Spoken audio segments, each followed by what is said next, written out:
COVID-19 created a crisis for the homeless who are at a higher risk of infection.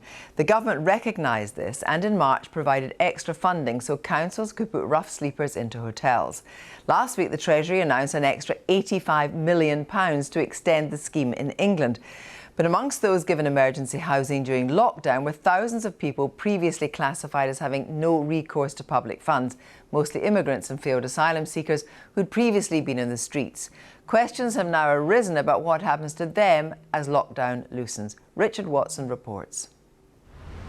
Nelson's column has seen familiar to tourists the world over, with a big difference. A steady stream of homeless people queuing for help. Where did he sleep last night, for example?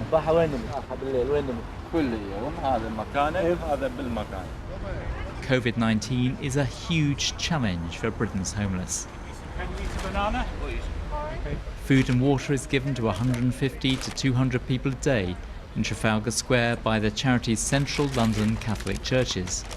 We're seeing more and more people who've lost their jobs in all sorts of places, a lot from the hospitality sector, but I think that this is a crisis which isn't going to go away. The economic impact of lockdown is becoming clear. Thousands of job losses were announced this week. Furlough ends in October, so things are likely to get worse.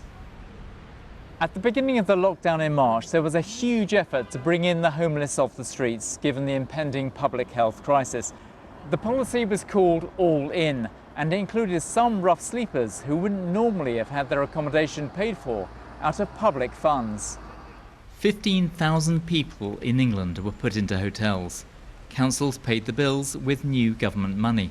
There are no hard figures, but Newsnight understands that the government estimates that 4,000 to 6,000 of them were categorised as people who have no recourse to public funds, meaning they're not normally eligible for housing support. COVID-19 meant these rules were effectively suspended. Most with no access to public funds are from outside the European Economic Area. The government says some have no right to be in the UK, and charities should encourage them to leave. Those who can't get public funding depend on charities like the Jesuit Refugee Service to eat. They're packing emergency food parcels for 40 people placed in hotels since the start of the lockdown. I think the all-in policy was a hugely positive step. We had a moment where everybody came together and it seemed as if everybody mattered. None of the people the charity helps have recourse to public funds. One is this failed asylum seeker who is sleeping rough.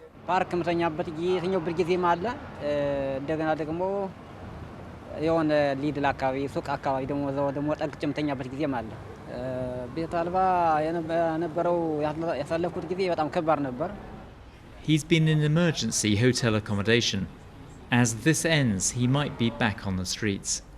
I want to see the no recourse to public funds restrictions lifted at this stage. It is the only way in which we can make sure that individuals are safe and that wider public health is protected.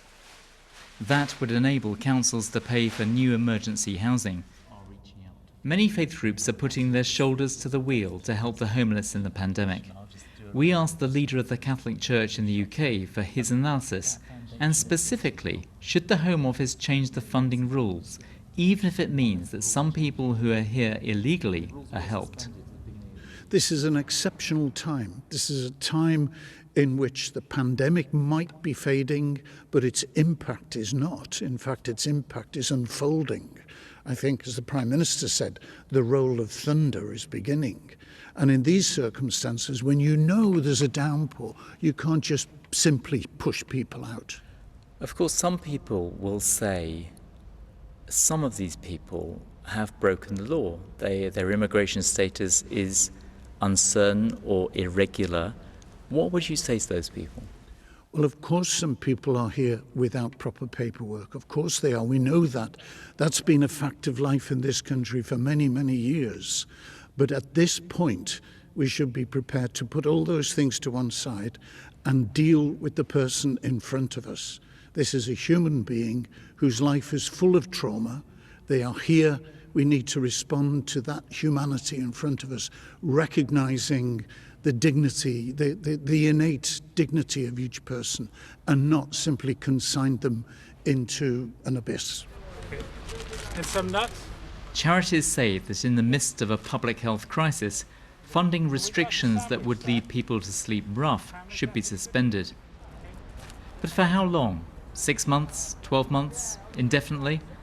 This is the key argument now.